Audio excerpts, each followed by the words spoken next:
Meghalaya PHE Minister Marcus N. Marak informed that the department has constituted a task force committee to study and monitor the water quality supplied to Shillong City. The task force committee will be headed by the additional chief engineer.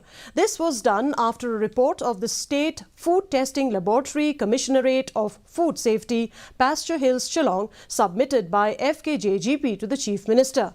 The minister said that the function of the task force will be to address the water quality related to complaints pertaining to the water supply from GSWSS 1 and 2.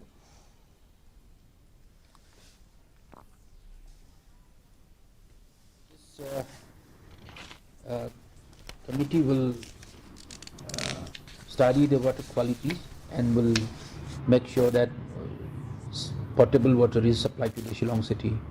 The task force shall address the water quality related complaints pertaining to water supply from GSWS Phase 1, Phase 2 to City of Shillong to ensure proper dosing of chemicals and proper procedures in the water treatment plant as per CPHEEO manual and water quality monitoring protocol. The eagerly anticipated dream